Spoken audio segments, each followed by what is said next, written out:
Il y a des personnages de cinéma qui s'imposent par la force, par les cris ou par l'action. Et puis, il y a Marco Ramius, capitaine de premier rang de la marine soviétique, un homme capable de faire trembler deux superpuissances mondiales, sans jamais élever la voix.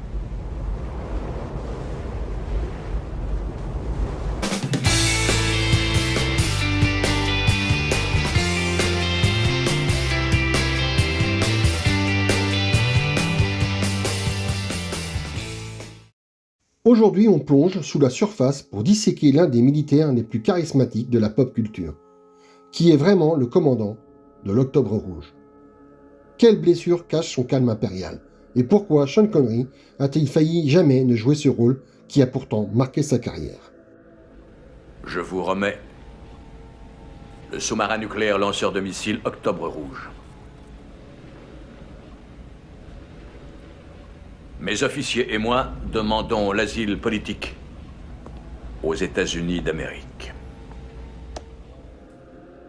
Pour comprendre Ramius, il faut comprendre son statut. Il est capitaine de premier rang, le plus haut grade d'officier supérieur avant les amiraux. Surnommé Vilnius Nastavnik, le professeur de Vilnius. C'est une légende vivante qui a formé presque tous les commandants de sous-marins de la flotte. Mais Ramius a un secret. Il est d'origine lituanienne. Il n'a jamais pardonné à l'URSS l'annexion de son pays. Et le point de rupture arrive avec le drame intime. La mort de sa femme, Natalia.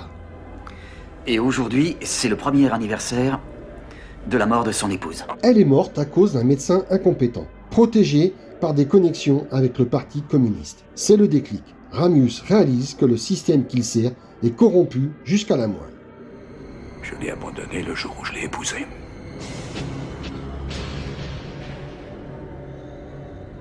Ma femme est morte et je n'étais pas à ses côtés. Sa désertion n'est pas une simple fuite, c'est une vengeance politique. À la barre de l'Octobre Rouge, une arme de première frappe nucléaire indétectable, il prive l'URSS de son jouet le plus dangereux pour forcer la paix. C'est un joueur d'échecs qui pousse l'audace jusqu'à envoyer une lettre au Kremlin pour leur dire qu'il s'en va, s'interdisant ainsi tout retour en arrière. Le trait le plus fascinant de Ramius, c'est son stoïcisme, sa force tranquille. Alors que tout le monde panique autour de lui reste d'un calme divin. Regardez cette scène incroyable. Un sous-marin lui tire dessus. Au lieu de fuir, Ramius ordonne de foncer droit sur la tourpille. Un calcul mathématique froid pour qu'elle n'ait pas le temps de s'armer avant l'impact. 3, 1, 5. Mais non, c'est de la folie. Ryan, arrêtez de tourner cette saloperie de barre. 3, 1, 5. Pendant que son équipage retient son souffle, lui ne scie pas. Cette absence de peur crée une autorité naturelle absolue. Il ne crie jamais. Sa voix est toujours posée, basse. Vous allez tout droit vers cette torpille. Oui. Le film théorise que le vrai pouvoir n'a pas besoin de faire du bruit. C'est ce calme olympien qui pousse ses hommes à le suivre aveuglément en haute trahison et qui terrifie ses poursuivants qui savent qu'ils affrontent leur propre mentor. Aujourd'hui, il est impossible d'imaginer quelqu'un d'autre que Sean Connery sous la casquette de Ramius. Pourtant, le rôle était attribué à l'acteur autrichien Klaus Maria Brandauer, qui s'est désisté au dernier moment. Connery accepte le script en urgence et va imposer ses choix artistiques radicaux. D'abord, il refuse catégoriquement de prendre un accent russe.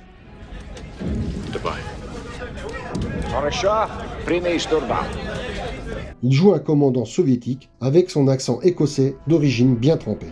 Et ça marche, le public l'accepte instantanément grâce au charisme brut de l'acteur. Ensuite, il y a le look, cette barbe grise impeccable de vieux loup de mer. Pour la petite histoire, l'acteur était chauve. La production a dépensé près de 20 000 $ à l'époque pour lui concevoir un postiche capillaire ultra réaliste capable de résister aux tournages humides. Enfin, le symbole est immense. L'homme qui a incarné James Bond, l'icône de la lutte contre le bloc de l'Est, passe de l'autre côté pour incarner le plus grand transfuge soviétique. Sa seule présence transforme le traître en héros. À qui peut-on comparer Marco Ramius? Il est le descendant direct du capitaine Nemo de Jules Verne. Comme Nemo, il a perdu sa famille à cause des défaillances d'un empire.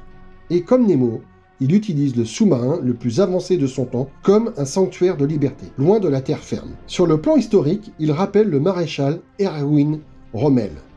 Ce genre de militaire respecté par ses hommes, mais aussi profondément admiré par ses ennemis, pour son génie tactique et son sens de l'honneur. Ramius est ce vieux lion de la fiction, à l'image d'un amiral Adama dans Battlestar Galactica ou d'un Maximus dans Gladiator. Un homme loyal à la valeur supérieure et non à un groupement corrompu. Marco Ramius reste l'un des plus beaux portraits de leader du cinéma moderne. Un homme de paradoxe, à la fois traître à sa patrie et sauveur du monde, qui a prouvé que parfois, le silence est la meilleure des stratégies. Dites-moi en commentaire quelle est votre scène préférée de Ramius. N'oubliez pas le pouce bleu, de vous abonner, et on se retrouve très vite pour une nouvelle étude de personnages. À bientôt. Il ne fera pas la même bêtise deux fois.